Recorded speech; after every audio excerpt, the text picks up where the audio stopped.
Bueno, un segundito.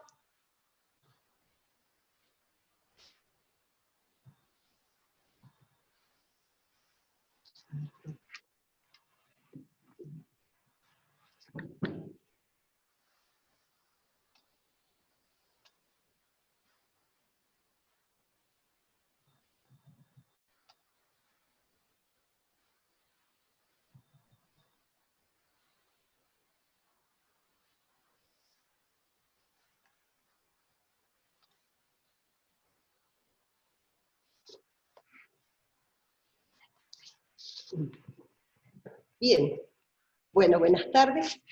Yo soy Diana Calderón y en primer lugar lo que deseamos es agradecer a la Secretaría Académica de la Universidad Nacional de Cuyo la convocatoria para poder compartir este espacio. El equipo del Programa de Manejo del Estrés y la Ansiedad en DAMSU funciona hace más de 14 años y surgió con la intencionalidad de dar respuesta a los factores de riesgo cardiovascular que se presentan sobre todo en la mediana edad.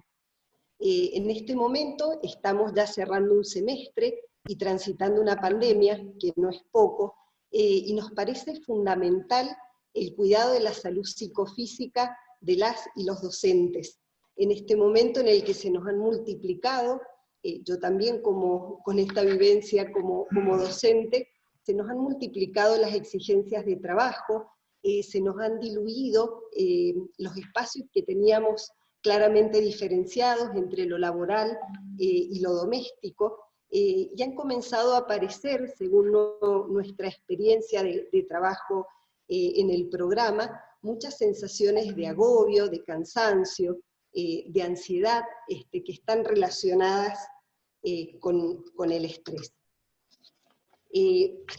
Nos parece importante también que podamos diferenciar en este momento lo que es la docencia en contextos virtuales, habitual, que generalmente es bien planificada, por ahí se estima que la planificación para este tipo de enseñanza requiere alrededor de 6 meses, y cuenta con la infraestructura necesaria.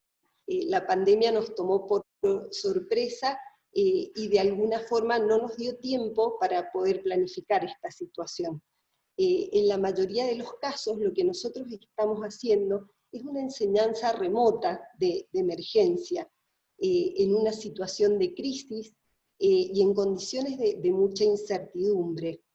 Esto nos agrega a la tarea docente, que ya de por sí es una tarea compleja y tiene como una gran implicancia emocional, un alto monto de estrés.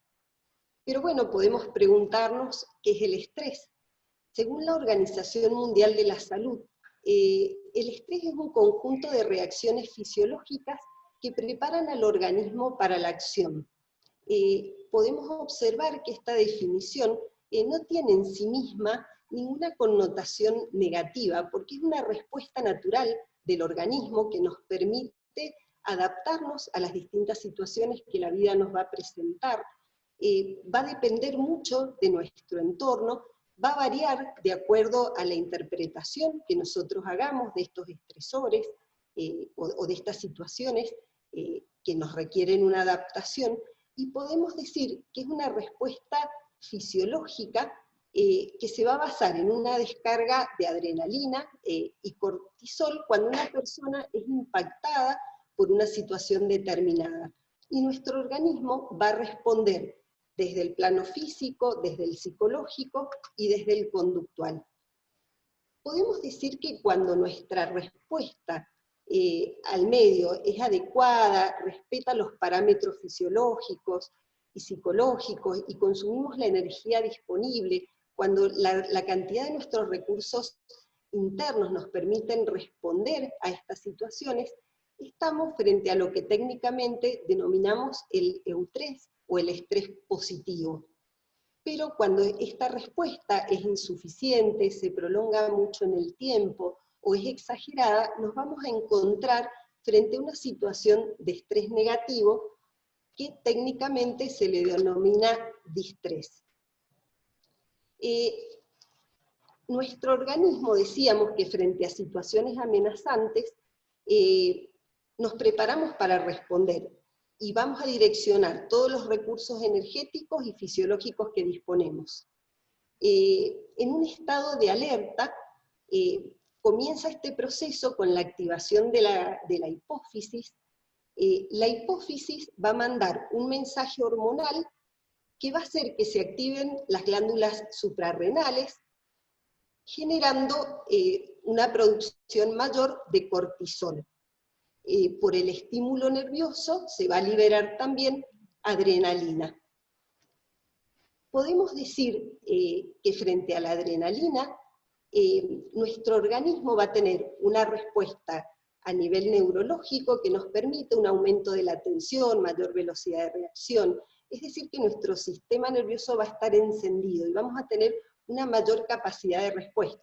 Si hacemos memoria, por ahí podemos recordar alguna situación de examen en la que hemos recordado cosas que, o hemos podido decir cosas que en otro momento a lo mejor no recordábamos. Y esto tiene que ver con esta descarga de adrenalina. A nivel cardíaco va a aumentar el pulso, la presión, la oxigenación, y esto nos prepara para un mayor esfuerzo. Y frente al cortisol, hay una disminución de la respuesta inmune. Es como si pudiéramos de alguna forma compararlo con un partido de fútbol, cuando todos los jugadores van a la delantera y nos queda un poco la defensa desprotegida. Y a nivel digestivo también va a disminuir la actividad intestinal. Esta situación de este estado de alerta no nos enferma. En realidad este estado de alerta nos permite lograr metas, conseguir sueños, y nos permite adaptarnos a la realidad. El problema empieza a aparecer cuando este estado de estrés se presenta con una frecuencia demasiado seguida o cuando la magnitud de los estresores es muy grande, como en este momento que estamos atravesando una pandemia que es una cuestión, yo diría, prácticamente histórica. Este cortisol que nos venía a auxiliar, sostenido en el tiempo, se empieza a volver tóxico para el cerebro. Y esto hace que disminuya la concentración, que aumente la ansiedad, nos puede conducir a estados o situaciones de depresión, ataques de pánico, fobias, alteraciones del sueño. A nivel inmunológico, decíamos que teníamos una disminución de la actividad inmune, y esto puede producir aumento de infecciones o hasta reacciones autoinmunes. A nivel cardíaco, podemos también tener dificultades, y esto puede generar trastornos a nivel cardiovascular. Y a nivel digestivo, gastritis, el aumento del apetito, con el consiguiente aumento del sobrepeso, también nos puede traer como consecuencia un cuerpo estresado en su funcionamiento. Un tipo especial de estrés es el burnout, que también se lo conoce como síndrome de cabeza quemada o síndrome de agotamiento profesional, que es la traducción en el español. El burnout es la fatiga, la frustración y el agotamiento emocional que se nos produce cuando por la dedicación a una tarea, que en este caso es la docencia, con un alto índice de demanda emocional, la tenemos que realizar en condiciones desfavorables y no podemos concretar efectivamente la misma. Y esto se da en personas que no tenían por ahí otro síntoma o otra base psicopatológica significativa, y que anteriormente podían realizar su tarea de forma satisfactoria, y ahora aparece la sensación de no poder lograrlo sin una intervención externa.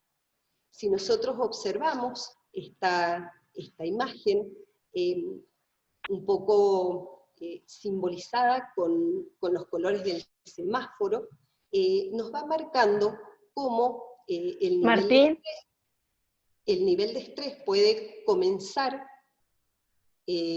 con una zona verde, con bienestar, eficiencia, en un estado de eustrés, y esto sostenido en el tiempo puede empezar a aparecer los síntomas, que ahí vamos a detallar un poco cuáles son los síntomas más frecuentes. Si nosotros en este momento en el que aparecen los síntomas no paramos, esta curva va declinando hacia la enfermedad y ya entramos en una zona roja, donde nos encontramos en situación de claudicación, de agotamiento, donde es mucho más difícil recuperarnos, porque el nivel de estrés de distrés ya se ha instalado de una forma importante. Si nosotros pensamos un poco en los síntomas más frecuentes, lo primero que tenemos que tener en claro es que los síntomas de alguna forma nos tienen que funcionar como una señal de alerta, de alarma, para poder parar y para poder pensar qué tenemos que hacer. Entre los síntomas más frecuentes que nosotros hemos podido observar en docentes, aparece el sentido de urgencia, esta sensación de estar apurado. Esto vale para algunos momentos en los que uno tiene una fecha de presentación, presentar notas, adaptarse ahora a las nuevas formas virtuales de tomar exámenes. Pero el problema surge cuando ya estamos en un momento de descanso o de relajación, como puede ser la hora de la cena o el momento de tomar un baño, y seguimos como acelerados, apurados, hablando con alguna persona con la que podríamos compartir tranquilamente, y nos encontramos con esta sensación de apuro, de seguir corriendo todo el tiempo. Otro de los síntomas es la irritabilidad. Puede aparecer como pérdida de paciencia con las personas con las que convivimos, con las alumnas, los alumnos, con los directivos. Es como que aparece una baja tolerancia a la frustración y fáciles situaciones, digamos, de enojo sobre situaciones o cosas que antes no nos sucedían. Otro de los síntomas que estamos viendo con frecuencia son los cambios en los patrones de sueño y de alimentación. A veces aparece despertares nocturnos o dificultades para conciliar el sueño.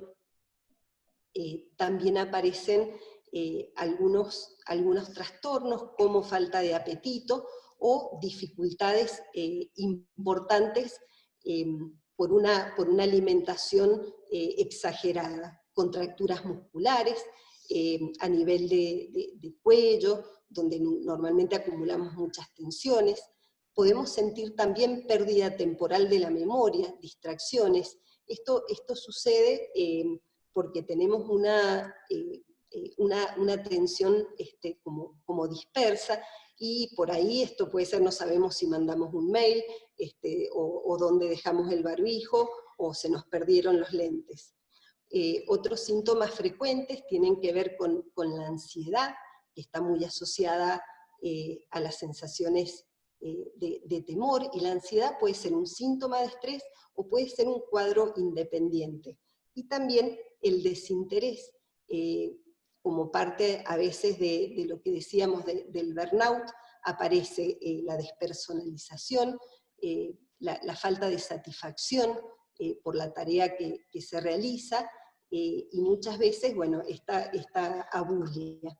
Si nosotros pensamos en cómo sería un ciclo de estrés y de relajación saludable, tendríamos que pensar un poco en esta curva que estamos observando, tener ciclos donde nos activamos, producimos y generamos una activación importante, seguidas de ciclos de relajación y de descanso, que también tenemos que aprender a programar y a planificar, no solo planificar la actividad, sino también poder prever los momentos en que vamos a recuperarnos.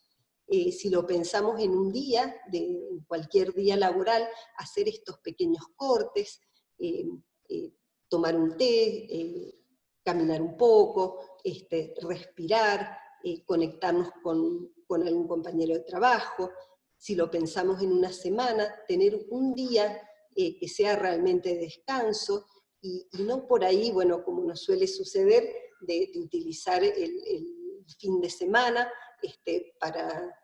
para cocinar, adelantar tareas, o seguir corrigiendo, o hacer las tareas de la casa. Y si lo pensamos, digamos, ya durante un año, serían los momentos en los que tenemos, como ahora, las próximas y esperadas vacaciones de invierno, o los recesos anuales. Un poco todo lo que nosotros podemos hacer para afrontar las situaciones que sentimos, que nos estresan y que nos desbordan, tiene que ver con esto que le decimos técnicas de afrontamiento, y son todas las estrategias, los estilos, las cogniciones y las conductas que podemos dar como respuesta frente a los procesos estresantes. Vamos a invitar ahora a María José Godoy, que es la psicóloga de nuestro equipo, para que nos pueda detallar cómo afrontamos estas situaciones de estrés.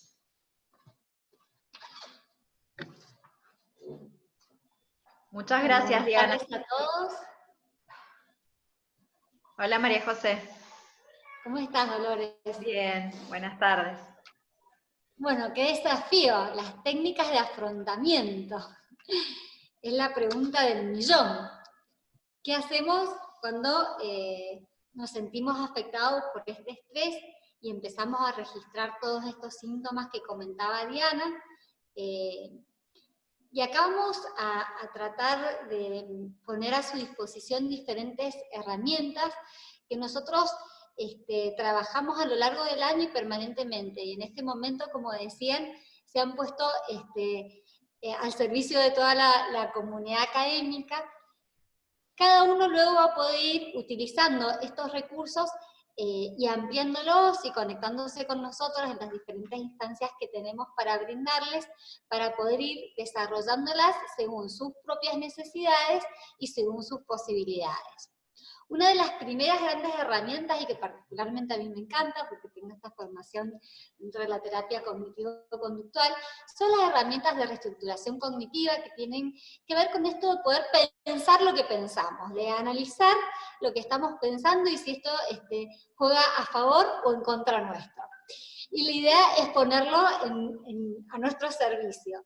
La otra es el manejo de la incertidumbre, que en este momento se vuelve algo tan clave, ya que toda nuestra planificación y anticipación ha sido puesta en juego debido a la pandemia. Las autoinstrucciones, que tienen que ver con nuestro diálogo interno, con las cosas que nosotros nos decimos, y que en general somos bastante obedientes a ellas. Entonces el poder planificarla y anticipar estas autoinstrucciones nos va a posibilitar también un mejor funcionamiento y bajar los niveles de estrés y ansiedad para determinadas situaciones que podemos ir identificando a lo largo del tiempo.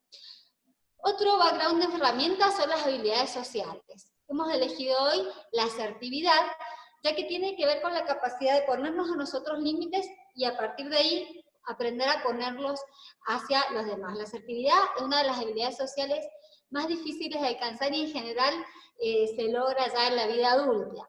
La otra es la búsqueda del apoyo social, tanto a nivel instrumental, que tiene que ver con información, con experiencia de colegas, con estar en contacto con la universidad y con nuestros ámbitos docentes, como para que ellos nos brinden información necesaria para transitar un momento particular.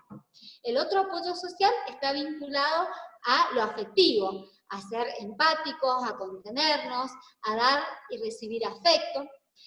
El tercer pilar, que a nosotros también nos parece fundamental, por eso somos un equipo interdisciplinario, es darle importancia a la fisiología, en este caso a nuestro sistema nervioso autónomo, y ahí lo que se pone de manifiesto es el movimiento y las técnicas de relajación.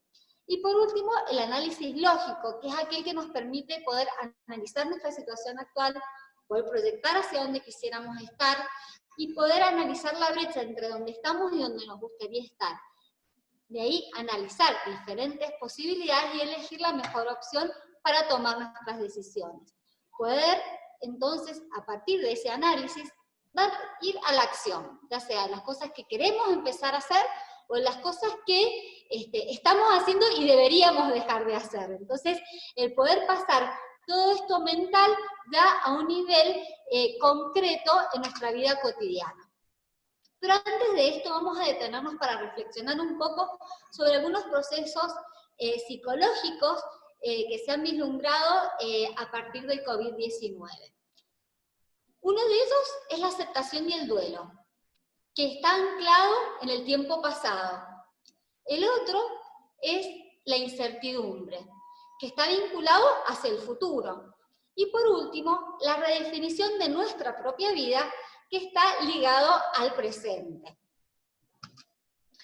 La cuarentena pendulante, y en esto vamos en la fase 1, fase 2, fase 3, que está muy vinculada a la situación epidemiológica de las zonas en las que vivimos, afecta estos procesos psicológicos que generalmente nosotros tenemos la idea mental de que es un proceso lineal y ascendente, como pueden ser otros miles de procesos, pero la mente no funciona así, la mente funciona más con un formato espiralado y ascendente, sobre todo en lo que tiene que ver con procesos psicológicos.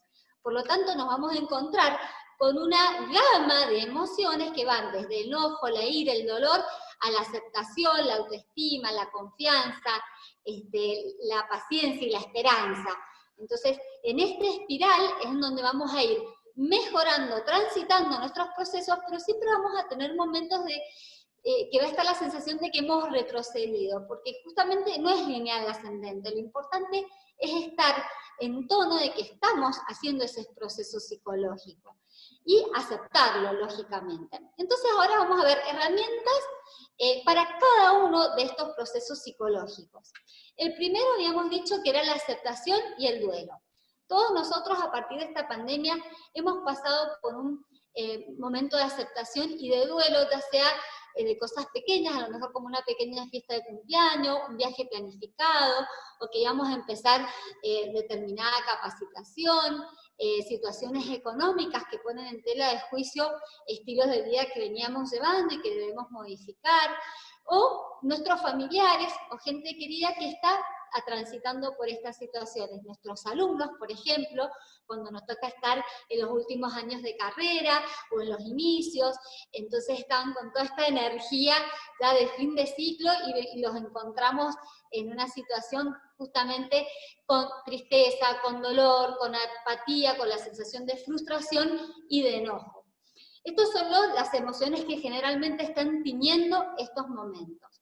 Acá, en este proceso, nuestro desafío sería el soltar para poder luego volver a tomar.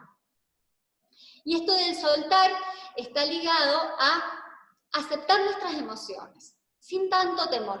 A veces el sentirnos tristes nos da miedo la tristeza, entonces estamos peleando con el miedo, la tristeza, la frustración, el enojo, y por ahí es darle el lugar, darle el espacio y el tiempo adecuado para que esa emoción se manifieste, y eso va a permitir que uno pueda soltar, de esa manera empezar ya a energizarse para poder tomar nuevos proyectos o nuevas formas de los mismos proyectos. O esos proyectos o esas situaciones poderles dar otro momento en nuestra vida, otro lugar, y saber que van a estar ahí disponibles, pero en otra instancia de nuestra vida. El otro proceso, decíamos, es la incertidumbre. Y acá me parece que la pandemia ha venido a la humanidad entera a decirnos: no, señores, no es todo predecible, no podemos anticipar todas las situaciones, y es un gran ejercicio, entiendo, para la humanidad toda, el desafío de aprender a vivir en este presente continuo, que en realidad es siempre lo único que tenemos, pero la humanidad se ha encargado de poner siempre todo ahí con grandes certezas. Entonces, cuando nos conectamos con la incertidumbre, ¿qué aparece? La sensación de vulnerabilidad, de miedo, y la ansiedad, que tiene estos mecanismos de la lucha y la huida, que bueno, lo vamos a ver en el próximo encuentro que tengamos. ¿Cuáles serían las herramientas para manejar esta incertidumbre? Bueno, ir examinando nuestros pensamientos y esto que hacemos, que son las predicciones. En el pasado, ¿cuántas veces hicimos predicciones negativas que después nunca sucedieron, ¿no? y cuánto tiempo dedicamos a esas predicciones negativas. Otra es analizar los costos y los beneficios de la preocupación. El estar preocupados a veces es muy útil porque nos empieza a poner en situación de resolución, pero otras veces empieza a ser un pensamiento recurrente y rumiatorio que no tiene un fin utilitario. Entonces, estar atento si estamos haciendo una preocupación productiva e improductiva y ponerle límites a esos tiempos. Otro ejercicio es imaginar mejores desenlaces, porque a veces nuestra mente nos lleva, en esto de la ansiedad y el miedo, a imaginar desenlaces catastróficos. Bueno, a ver, en las pequeñas cosas cotidianas, imaginarnos que puede ser un final diferente, un final bueno. El otro es repasar el cómo afronté situaciones negativas del pasado. Todos tenemos en nuestro haber un historial de crisis. Entonces buscar viejas crisis en mi haber y cómo las he podido resolviendo y cómo las he ido transitando. Y el otro proceso decíamos que tenía que ver con el redefinir nuestra vida. Aquí las emociones que toman preponderancia son la esperanza, y esto nos va a llevar a una mayor autoestima, es decir, a quererme, a conectarme con el amor propio, a una mayor sensación de autocontrol, a sentir la autoeficacia elevada y tener esta sensación de adaptación que mencionaba Diana hace unos minutos. ¿Cuál sería el desafío aquí? Y bueno, es la reorganización de prioridades, de roles y en definitiva de agenda. ¿Cuáles serían nuestras herramientas? Bueno, yo creo que en la comunicación tenemos que poner ahí como mucho énfasis en la comunicación con nosotros mismos, nuestros diálogos internos, la comunicación con nuestras familias, con nuestras parejas, con nuestros equipos, en el trabajo, con nuestros colegas, con nuestros alumnos, en esta red que hemos ido hablando, ir comunicando y tener ese feedback que nos va retroalimentando y nos va posibilitando nuevos escenarios. Ser más asertivos, es decir, ponernos límites, poder decir que no a nosotros mismos y también manejar nuestras exigencias y las exigencias de los demás. Priorizar el tiempo presente. Por esto que hablábamos de que si nos vamos hacia adelante, empieza a aparecer toda esta incertidumbre y ponernos demasiado en el futuro cuando no tenemos tanta información para definirlo, es desgastante, no genera tantas alternativas. Entonces, priorizar el presente, el aquí y ahora, y restablecer en relación a este presente las nuevas prioridades. El 2020 no era el 2020 que habíamos pensado en febrero, en enero, febrero, sino que se convirtió en otro 2020. Bueno, en este 2020, ¿cuáles van a ser mis prioridades? ¿Cuáles van a ser mis metas? ¿Y cuáles son mis roles actuales? Porque seguramente se han visto modificados. Y a partir de ahí, sí ya establecer nuevas rutinas que sean saludables y que sean eficientes en relación a estas metas y a estos nuevos roles. La regulación emocional, esto de poder conectarme con las emociones, pero a la vez manejar la intensidad. Siempre decimos que no hay emociones buenas y malas, pero sí hay emociones que nos pueden ser más funcionales o menos disfuncionales. ¿Cuál es el tips para darme cuenta? Y bueno, por ahí la intensidad de la emoción. No es lo mismo estar triste a tener una angustia. La tristeza es funcional. El enojo es funcional. La ira es disfuncional. Fíjense que es el mismo constructo de emoción, pero la intensidad va a variar. Entonces, esto tiene más que ver con la regulación emocional, con las intensidades. Todas son bienvenidas en este proceso de circular y ascendente que decíamos, pero hay que ir regulando las intensidades. Desde ya está decir los hábitos de vida, que vamos a avanzar en unos minutos con nuestro profesor y con nuestra licenciada en nutrición. Después, reevaluar los valores y las prioridades, que lo decíamos recién con la comunicación. Y algo muy importante es tener, a lo mejor no una planificación del futuro, que es a lo que estamos más acostumbrados, pero sí tener una visión del futuro, ¿no? Es decir, bueno, a ver, ¿cómo me gustaría que me recuerden mis alumnos de acá a unos años cuando digan, bueno, mi profe en época de pandemia hizo esto, se manejó de esta manera? ¿Cuál es el recuerdo que quiero que tenga mi hijo, mi equipo de trabajo y yo mismo en relación a cómo transité el COVID-19? esta pandemia. Entonces, esa visión de futuro, si bien no tiene como una planificación lógica y estratégica, tiene como una meta, como quisiera yo haber transitado. Entonces, eso es muy estimulante. Entonces, habíamos dicho al comienzo que teníamos las herramientas. Una era, la primera que mencioné, la cognitiva. Dentro de esto tiene que ver con mirar mi mente, sería el metaanálisis técnicamente hablando, pero es esto, es poder mirar mis pensamientos. A veces la mente, sobre todo cuando estamos en distrés, estamos como confusa, como alterada, como si no pudiéramos definir claramente qué es lo que estamos pensando. Acá la gran aliada es la pregunta. Es decir, a ver, ¿qué estoy pensando?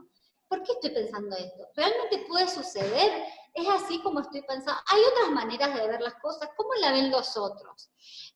Porque estas preguntas van a hacer que yo pueda ir ordenando. ¿En qué momento pienso esto? ¿Es todo el día? ¿Es a veces?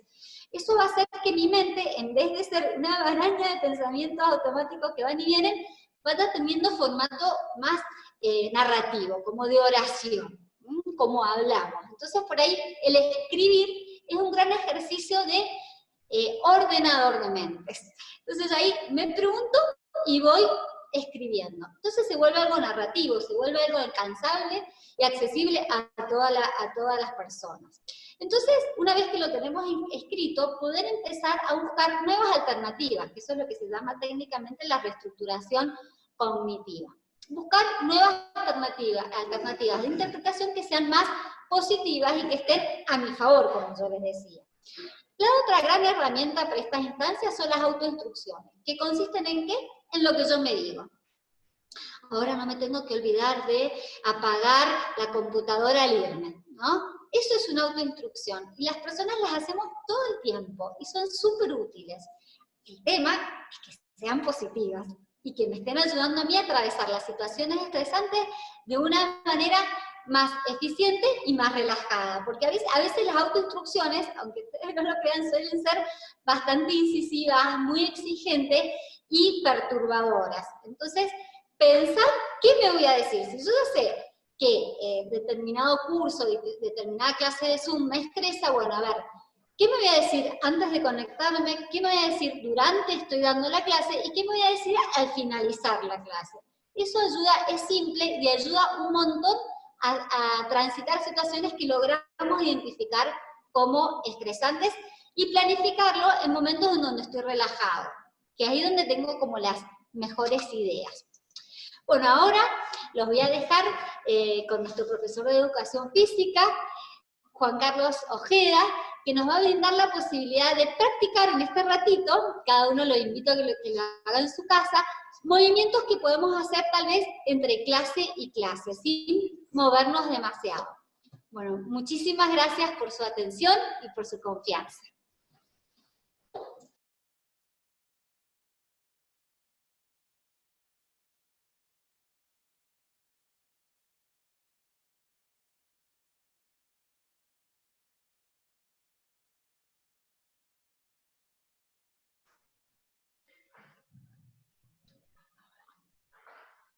Juan Carlos, no se te escucha. Está deshabilitado el audio.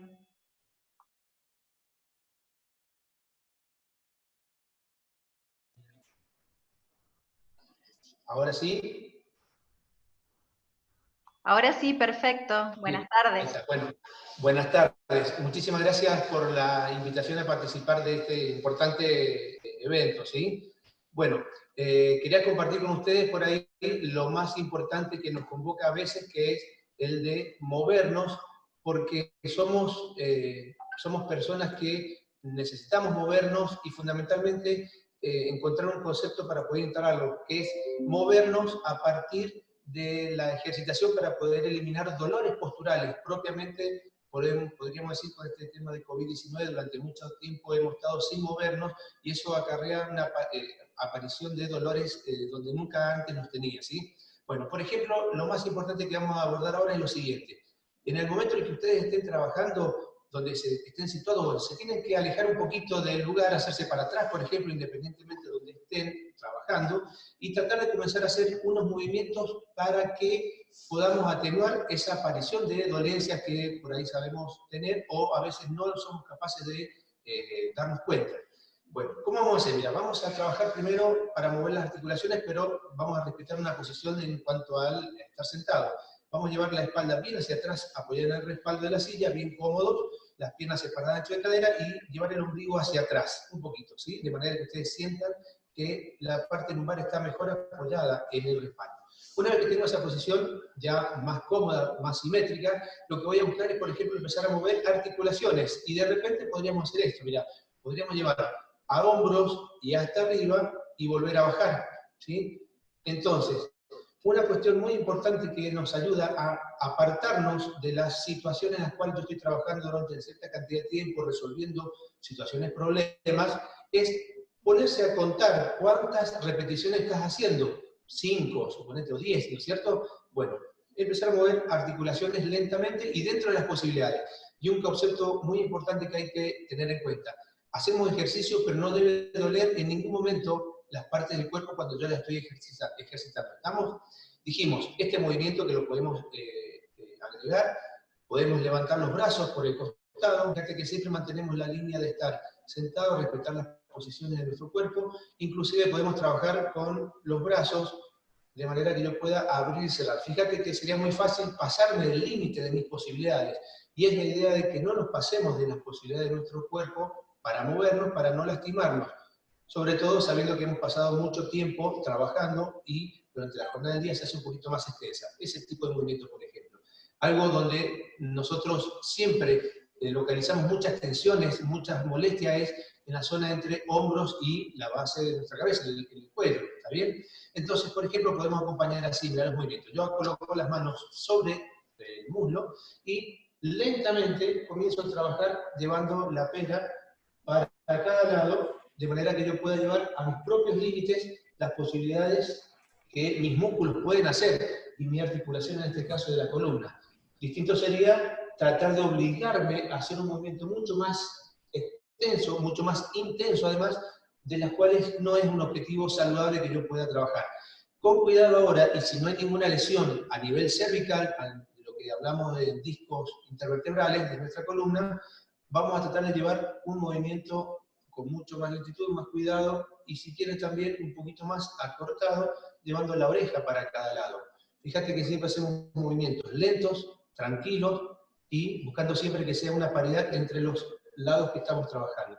Ese sería entonces, el repaso de lo que es el cuello sería una rotación para cada lado, podemos hacer una flexión, acordate si no hay deseo cervical, lo podés realizar. Y ahora mirar qué le vamos a agregar.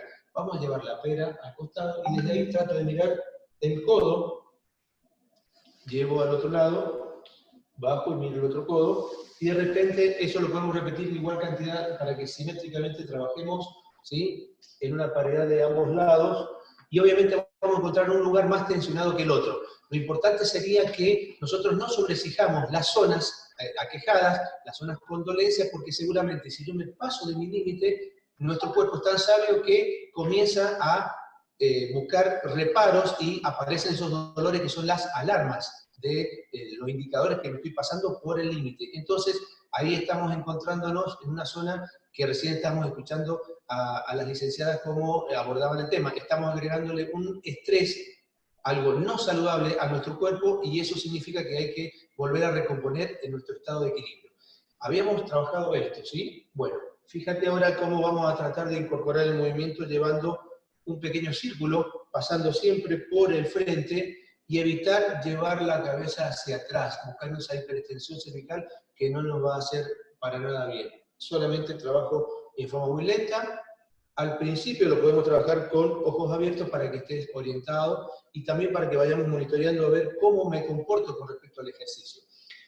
Una zona muy importante también a tener en cuenta es la zona de hombros, ¿sí? Muy aquejado y muchas veces con dolencia. Fíjate, estiramos un poquito entrelazando los dedos de las manos y estiro al frente, los brazos ahí, y los puedo acompañar con una inspiración. Entonces, mira, ahí hago, con palma de la mano hacia abajo, es inspiración profunda por nariz, y luego expiro profundo por boca. Si lo querés hacer un poquito más intenso en cuanto a las posibilidades de que hagas el movimiento, llevo otra vez los brazos arriba, inspirando, Y cuando extiendo, puedo intentar bajar y meter la cabeza entre medio de los dos brazos, soplando.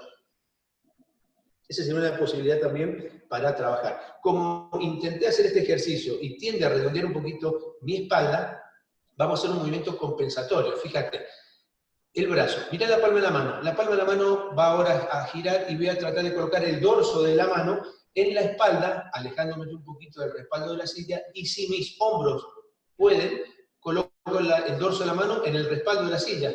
Entonces llevo un brazo, luego puedo llevar el otro. Si tengo una dolencia que me impide llevar ese movimiento en esa envergadura, trato de acortarlo, entonces lo hago, como dijimos, entre el respaldo de la silla y tu espalda, hago ahí llevar el movimiento. Ese movimiento lo podemos repetir también en forma simétrica y con paridad de ambos lados para que podamos trabajar en conjunto. Si hay uno que duele más que el otro, lo más importante es que no duela mientras yo hago el ejercicio para no pasarme sobre el límite de las posibilidades de mi articulación.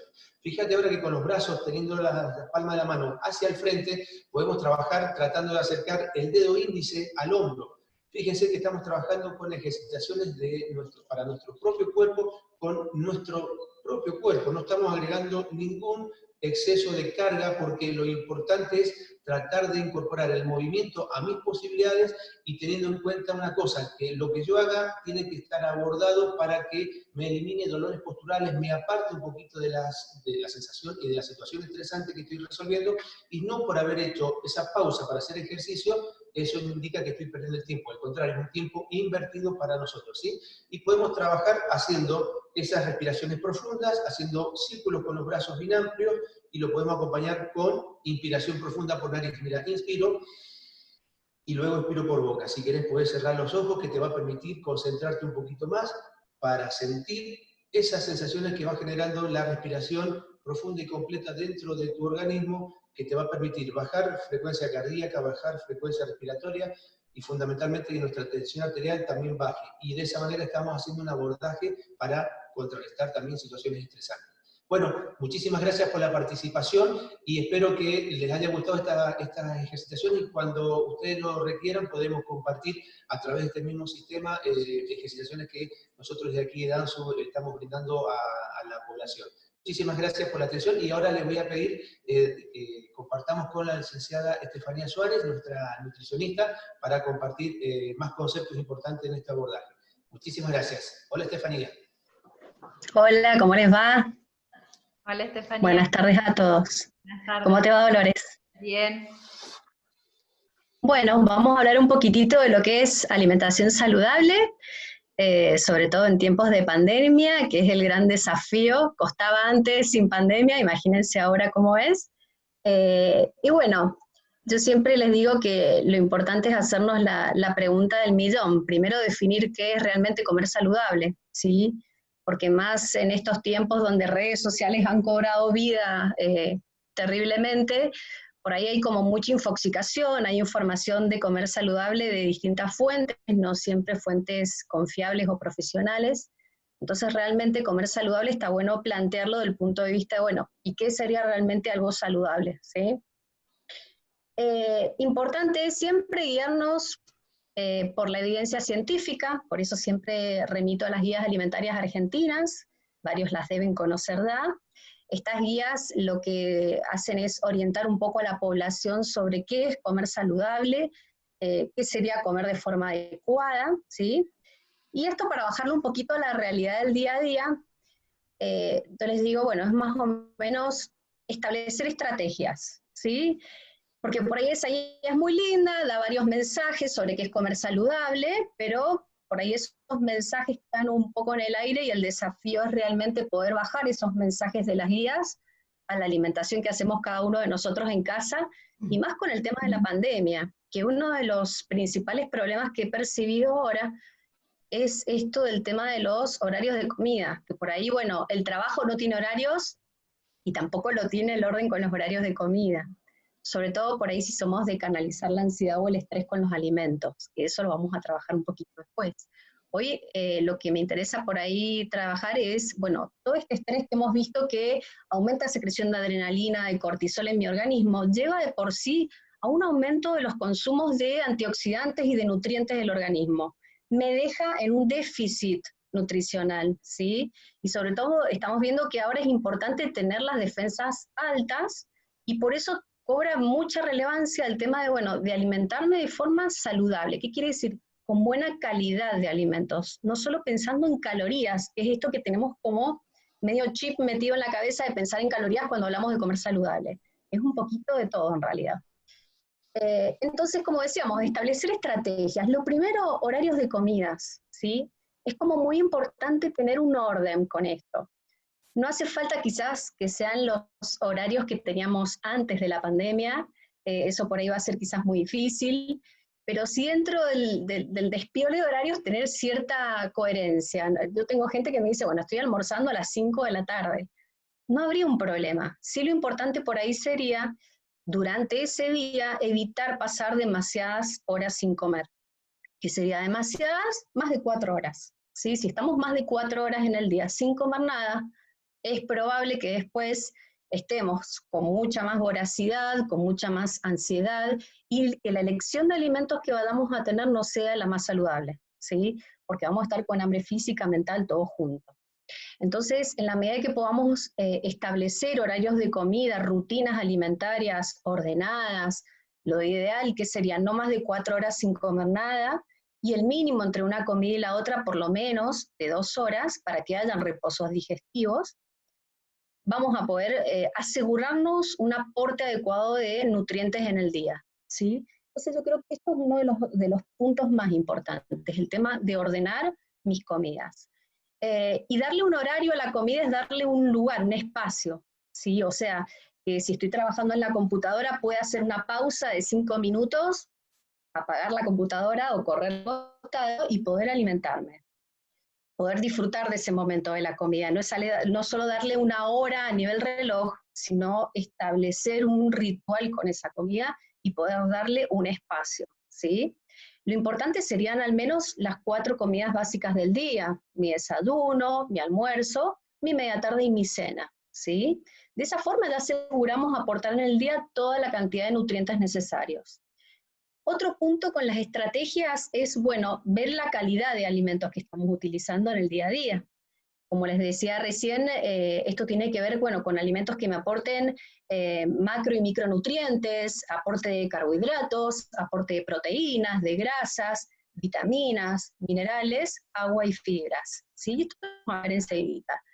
Y el orden con la cantidad. Cantidad y relación con mi comida. Son los 4 puntos fuertes, que la cantidad muchas veces viene relacionada con la relación que tengo con la comida y también viene relacionada con el tema de horarios de comidas. Porque si yo salteo una comida, es muy probable que en mi próxima comida me cueste más controlarme con la cantidad. Por eso yo creo que del punto 1 van derivando los demás. Mientras yo tenga ordenadas mis horarios de comidas, van a ver que lo demás va a ir como de forma más natural llevándose a cabo. Vamos avanzando. Planificar el día, como les decía recién, empezando por un desayuno y una merienda, eso tiene que estar porque es parte de las 4 comidas principales. ¿Qué sería un desayuno saludable? Un desayuno en donde tengo el aporte de los 3 nutrientes básicos, ¿sí? Aporte de nutrientes energéticos, es importante el carbohidrato. Yo sé que por ahí tienen como mucha mala fama los carbohidratos. Yo siempre les digo a mis pacientes, bueno, no es tanto el carbohidrato en sí, sino saber elegir el tipo de carbohidrato. ¿Sí? Porque si es un carbohidrato que va asociado a mucha cantidad de grasas y azúcar, o mucha cantidad de grasas y sodio, como podría ser una tortilla, por ejemplo, y bueno, quizás ese carbohidrato no estaría bueno hacerlo todos los días, sí en un evento ocasional. Pero para todos los días, lo ideal, lo que también, digamos, sugiere la guía alimentaria es elegir carbohidratos que sean dentro de todo puros, ¿sí? Carbohidratos puros, y que en lo posible sean integrales, ¿sí? Con aporte de fibras. Imagínense que en un desayuno estaría genial, por ahí un pan integral, galletas integrales, cereales integrales, eso me va a aportar energía y además va a aportar vitaminas, minerales y fibras, ¿sí? Y no tenemos, por ejemplo, las galletitas dulces, que eso va con mucha grasa, mucha azúcar también, o la tortita que va con sodio. Pueden estar, en la guía aparecen, pero los vamos a dejar para más eventos sociales, ¿sí? Después, otro integrante de ese desayuno van a ser los alimentos constructores, los nutrientes constructores, como las proteínas, que pueden ser brindados por los lácteos, leches, yogures, quesos también, la guía lo que sugiere es que sean versión descremada, ¿sí? Personas con intolerancia a la lactosa, obviamente podemos recurrir a lo que son estos productos, su versión deslactosada. Y en casos de vegetarianos van a elegir lo que son bebidas vegetales, ¿sí? Que tienen también algo de aporte de calcio. No es tan biodisponible, pero va a sumar. Y el otro integrante, el otro nutriente indispensable en mi desayuno y en mi media tarde es el nutriente regulador, ¿sí? Que es ese alimento que va a aportar reguladores como son las vitaminas, minerales, el agua y la fibra, lo que van a hacer es regular que las otras dos funciones, tanto energética como constructora, se puedan llevar a cabo en mi cuerpo y van a regular función intestinal también. Entonces, redondeando, ¿qué sería un desayuno y una media tarde saludable? Donde yo pueda incluir algún energético, imagínense las tostadas de pan integral con algún café con leche o un yogur y un juguito de fruta o mi fruta, ¿sí? Tanto en desayuno como en media tarde. Es importante que estén los tres grupos de nutrientes: energético, constructor y regulador, ¿sí? Vamos avanzando. Y seguimos planificando nuestro día. Ya hablamos de almuerzo y cena. ¿Y qué sería un almuerzo y cena saludable? Y bueno, lo mismo. Un plato, siempre tratamos de porcionarlo, que tenga un principio y un fin el alimento, porque si yo voy a comer de la fuente, y va a costar que uno se dé cuenta por ahí cuándo está lleno, cuándo está satisfecho. Por ahí mentalmente el hecho de comer de un plato, si yo termino mi plato y tengo ganas de comer más, me vuelvo a servir, pero yo mentalmente ya sé que voy por un segundo plato. Entonces, uno ya conociendo cuánto come, es más fácil que pueda manejarlo. El problema es cuando no sabemos cuánto comemos. Y eso nos pasa cuando comemos de balde, el balde de pororó o la fuente de empanadas, donde uno va sacando de forma más intermitente y sin un principio y un fin. Entonces, siempre lo recomendable es porcionar, usar porciones. Una compotera para poner ahí, por ejemplo, el pororó y saber cuánto comí, un plato para saber cuánto estoy comiendo en mi almuerzo y en mi cena. Aparte, cuando uno come el plato usa cubiertos, ¿sí? Al usar cubiertos, el acto de comer se hace más consciente y es más lento también. No es la comida rápida. Comida rápida le llamamos a lo que podemos comer con la mano. Todo lo que se come con la mano se le llama comida rápida. ¿Por qué? Porque no hay un intermediario entre nosotros y la comida. Directamente va a la boca. No es que salga rápido de la cocina, sino que la comemos rápido. No necesita cubiertos. Entonces, un plato, ¿y cómo sería un plato saludable con la calidad adecuada? Bueno, lo mismo que decíamos recién. La mitad del plato, lo que sugiere la guía alimentaria, es que esté aportada con vegetales, ¿sí? Variedad de vegetales de estación. Cuanto más estación sea, más fresco, ¿sí? Y más rico en nutrientes va a ser. Los vegetales tienen poquito aporte de calorías, mucho aporte de fibras, vitaminas, minerales, y fitoactivos, ¿sí? Todo esto que le da color a cada uno, el licopeno al tomate, las clorofilas, compuestos fenólicos, resveratrol, tenemos un montón de compuestos que le van a dar propiedades antioxidantes o anticancerígenas. Entonces, por eso es re importante el medio plato siempre vegetales, crudos o cocidos. La otra mitad del plato, ahí tenemos el regulador de este nutriente que hablábamos al principio en el desayuno, y va a estar dado por la fruta, ¿sí? El otro nutriente, bueno, va a estar, que dijimos, lo energético y lo constructor. Almidones y proteínas. Ahí es donde podemos poner lo demás, lo que coma la familia, ¿sí? Las carnes rojas, carnes blancas, papas, tartas. No pasa nada que la tarta tenga 2 tapitas, no hace falta sacarle la tapa. Lo importante es cómo está armado mi plato, ¿sí? No importa si la milanesa tiene rebozador tampoco, está genial. Si no, no sería milanesa. Lo importante es que lo que vayamos a comer lo armemos de esta forma más armoniosa en el plato. Mitad verduras, mitad el menú de la familia, ¿sí? Y acá variando con lo que haya en casa. ¿Cómo sabemos si en casa el menú familiar es saludable o no es saludable? Muy fácil. Esa es la estrategia que les digo de armar un menú semanal. Eso es lo ideal para uno asegurarse de que en casa se come de todo, que están todos los nutrientes aportados y que no está faltando nada. Armar el menú semanal no es hacer la dieta del lunes esto, el martes aquello y siempre repetir la misma receta. Sería algo así como dejar fijo el menú, la materia prima, digamos, ¿sí? Dejar la materia prima, por ejemplo. Cada día de la semana una materia prima diferente. Nosotros acá en casa lo que hacemos es, los días lunes, tarta. ¿Tarta de qué? De lo que sobró el fin de semana. Sobró asado, bueno, carne corta a cuchillo. Sobró pollo, bueno, tarta de pollo. Había verduritas, bueno, una tarta de verduras, pero es tarta, todos saben que es tarta. El martes pasa el pescadero, siempre es pescado. El día que no pasó, no lo enganché, algo con atún. Pero ya sabemos en casa todos, toda la familia, que los martes es el pescado. Puedo ir variando la preparación. Puedo encontrar una receta en Instagram que diga, me encanta, quiero hacer esto y probarlo. Pero yo ya sé que cada día de la semana tengo la materia prima fija. ¿A qué me ayuda eso? A organizarme con las compras, a saber qué es lo que va a haber de comer ese día y no estar a último momento por ahí diciendo, uy, ¿qué hago de comer hoy día? Que tengo que hacer la reunión de Zoom, que tengo que corregir evaluaciones, y me ayuda a organizarme. Y ya como todas las familias, esto está lindo armarlo en familia, entre todos. Entonces hacemos partícipes a todo el resto de ideas de menú también y de que colaboren con la preparación de alimentos, que parece que no, pero los que viven en casa y tienen su trabajo, además me imagino que hacen de comer en casa, ¿sí? Entonces es una tarea más que se suma a todo esto. En la medida que podamos tener este cronograma de semana, da fijo con la materia prima, van a ver que hasta el tema compras, todo se les hace como muchísimo más fácil. No es otra cosa más en la que tenemos que estar pensando día a día, sino que es algo que se va dando. Yo en caso de como es el día más complicado, es pasta. Entonces es algo rápido. Hoy día fue rápido, tiré unos fideitos y listo, ya está. Otro día puede ser lasaña, el que tenga más tiempo, o si estamos cerca del 29 hacemos ñoquis, pero ya sabemos en casa que es el día de la pasta, y así sucesivamente. Carne roja, preparaciones con vegetales, carnes blancas, y podemos ir variando en la semana. Acá fíjense que hemos armado como un cronograma los 7 días, una materia prima diferente, como para que en la semana estemos tranquilos de que la familia se alimenta de forma saludable. Y el plato, obviamente, tratar de armarlo de esta forma. Mitad vegetales, mitad el menú que toque el día. ¿Sí? Esto es como una estrategia que está linda armarla en casa entre todos para liberarse de una cosa. Otro punto importante, ¿sí? Es esto del batch cooking que se llama, que quiere decir cómo preparar en un día todo lo que son los alimentos para toda la semana. Es algo que nos va a aliviar un montón también, sobre todo con las verduras. Mucha gente me plantea que el tema de la verdura es como muy trabajoso, que les lleva mucho tiempo, más ahora en invierno que por ahí lo crudo no llama tanto la atención, uno por ahí busca más cosas calientes o cocidas, pero bueno, llevan un trabajito extra.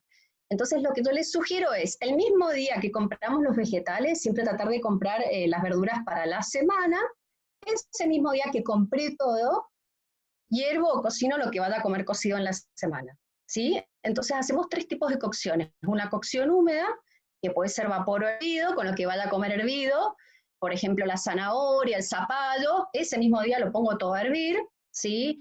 Lo que es calor seco puede ser en el horno, por ejemplo, yo tengo el horno eléctrico que le saco el jugo a full, ahí podemos poner, por ejemplo, las berenjenas, la cebollita, lo que a mí me guste más hervido, perdón, más cocido, digamos, con calorcito de horno, que queda diferente, queda como más crocante, con otra textura. Y crudo, lo que van a comer crudo, yo ese mismo día la puedo dejarlo lavadito, bien seco, sanitizado, y tenerlo ya en la heladera, digamos, listo para consumir. Siempre bien seco. Entonces, todas estas 3 preparaciones, puedo incluso lo que son legumbres ya, cocinarlas, hervirlas, dejarlas ya en bolsitas y frizarlas, ¿sí? Puedo dejarla que voy a usar esa semana y lista, y la otra tanda la puedo frizar. Con lo que es cocido al agua o hervido, se recomienda usarlo en la semana. Y si yo quiero frizar vegetales, siempre lo que se recomienda es el escaldado o blanqueado, donde yo lo sumerjo en el agua unos 2 minutitos para inactivar enzimas y después lo congelo, ¿sí? Entonces, es un día que cocino los vegetales, las verduras, sobre todo los cereales y las legumbres, también puedo hacer en esta preparación. Y después ya lo dejo todo en tapercitos bien seco en la heladera, cerrado herméticamente, y lo que no vaya a usar en esa semana lo puedo dejar ya frizado. Entonces de esa forma es como que ahorramos también un montón de tiempo, y si tenemos armado el cronograma semanal, ya podemos saber qué vegetal vamos a usar y cómo lo vamos a ir consumiendo, ¿sí? Bien. Ustedes acuérdense de ir anotando dudas, cualquier cosita después al final las vamos saldando. Y para ir terminando, bueno, esto fue como un breve flash de lo que es comer saludable en situación de estrés. Yo acá lo que les he dado son pequeños tips como para que puedan implementar, y que este tema de comer saludable no sea una cosa más que sumamos al estrés que estamos teniendo por un montón de otras cosas. Y siempre les digo, comer saludable es posible. Es posible en la medida de que no pensemos que es hacer dieta, sí, que es otra cosa totalmente diferente. Comer saludable no es restringirse, no es prohibirse, no es apretar esa manzana con el centímetro. Comer saludable es saber que podemos comer pastas, que podemos comer carbohidratos, en la medida que tengamos ya cierta planificación, de que sepamos cómo armar un plato saludable, de que nos demos gusto cuando queremos ese chocolate porque decimos, no, hoy tuve un día terrible, necesito ese chocolatito, poder comerlo, poder permitirme comerme ese chocolate, pero saber que fue una decisión, ¿sí? No es que fue un impulso, no es algo que el chocolate me dominó, sino que yo decidí comerlo. Y un poquito vamos a trabajar esto en la próxima charla, donde manejemos todo lo que es la ansiedad y cómo eso nos lleva hacia cierto tipo de alimentos, ¿sí? En la medida que podamos ir planificando estas cosas, van a ver que es muy sencillo poder incorporar pequeños hábitos saludables. El plato con más verduras, tomar más agua, tener el agua cerca, si estoy mucho tiempo en la computadora, tener el vasito con agua, ¿sí? Tener la fruta a la vista, porque si tengo la fruta en la heladera en el último cajón, es muy probable que nadie la coma, ¿sí? Entonces ahora en invierno lo ideal es la fruta, sacarla de la heladera y dejarla en la mesa, al alcance de la mano, cerquita de ustedes, frutas que sean fáciles de comer, fáciles de pelar. Y bueno, y saber que cuando tengan ganas de comer eso rico, está bueno permitirlo. Fíjense que en la guía alimentaria están abajo en rojo chiquitito, todas esas cosas ricas que nos gustan a todos, pero bueno, obviamente no están prohibidas, pero los pone en una proporción pequeñita, y quiere decir que bueno, que está bueno, pero en su justa medida. Y un poquito esto lo vamos a trabajar en el próximo encuentro, de cómo hacer que eso sea una justa medida y no un exceso. Así que bueno, eso fue algo breve, como para dar un pantallazo, y las invito ahora a las chicas. Gracias, María José. De Bien, nada. Entonces en síntesis y para cerrar, a estar atentos a la zona amarilla, a la zona de alerta, y en ese momento reaccionar y ver qué está pasando y poder empezar a incorporar al menos una de todas las herramientas que hemos visto. Siempre recomendamos comenzar por la más cercana. ¿Qué quiere decir la más cercana? A la que estamos acostumbrados. Si estamos acostumbrados a comer saludable, bien, empecemos por ahí y poco a poco eso nos va a dar ganas de movernos más, de hacer ejercicio, nos va a cambiar un poco el ánimo, vamos a poder conectar un poquito más con nuestros sentimientos, con nuestros pensamientos. Si lo que nos ha hecho siempre bien es el movimiento, bueno, empecemos por el movimiento y seguramente eso nos va a llevar a un mejor sueño, un mejor descanso, a estar menos irritables, a comer más saludable. Si lo que me quede más cercano, esa es la herramienta que yo debería estar tomando y establecer de esa manera rutinas más saludables y a la vez eficientes, poder regular los límites, apoyarnos en nuestras redes sociales, estar atenta a nuestros pensamientos y emociones y fundamental el sentido del propósito, esto que nos lleva a visualizarnos en un porqué y un para qué estamos haciendo todo lo que estamos haciendo. Los invitamos entonces a el 22 de julio, es nuestro próximo encuentro, donde vamos a trabajar las herramientas, pero para manejar la ansiedad. Y luego el 29 de julio se van a encontrar con Facundo Manes. Además, nosotros tenemos talleres que van a recomenzar en agosto, que tienen que ver con la alimentación saludable, actividad física, programas de manejo del estrés y la ansiedad, que en este momento estamos haciendo de manera grupal y de manera individual a través de las plataformas online. Así que bueno, Dolores, te doy la palabra de nuevo a vos para que nos cuentes si hay alguna pregunta, algo que la gente necesite que respondamos ahora, y además les va a llegar una encuesta que es de suma utilidad para nosotros que ustedes la respondan, porque con eso vamos a tener sus feedbacks y retroalimentación para ir preparando las nuevas propuestas. Así que desde mí, muchas gracias por este tiempo tan valioso, por haberse nuevamente conectado a las redes y depositar un poco de confianza en este espacio. Muchísimas gracias, María José. No sé si se escucha bien. Sí, habían unas consultas específicamente para Steffi cuando estuvo haciendo su presentación, que tenía que ver con alguna problemática cuando se sufría hipotiroidismo, si ahí había alguna recomendación particular de las generales que habías hecho. Perfecto. Cuando hay hipotiroidismo, lo que se recomienda siempre es tomar la medicación en ayunas, ¿sí? Por lo menos siempre 1 hora antes. Es lo que realmente va a hacer efectiva la absorción y que ejerza, digamos, su efecto la medicación. Si ya pasó esa hora, después de esa hora que coman fibras o que tomen cítricos, no va a influenciar en nada, ¿sí? Absolutamente, porque ya no va a haber como una combinación a nivel intestinal de las dos sustancias.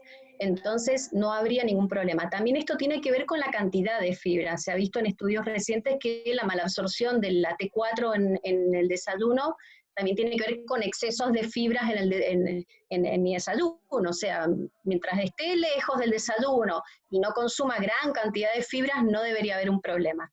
Pero bueno, siempre lo recomendado por los médicos es que sea 1 hora antes. Si ya pasó 1 hora, esa medicación ya pasó a torrente sanguíneo, no está a nivel intestinal, entonces no va a juntarse con la fibra ahí. Muchas gracias. Y otra consulta era de Rosario, que preguntaba si el mate puede ayudar a calmar la voracidad al pasar más de 4 horas sin comer. Bueno, justamente lo que hay que tratar es evitar pasar tantas horas sin comer.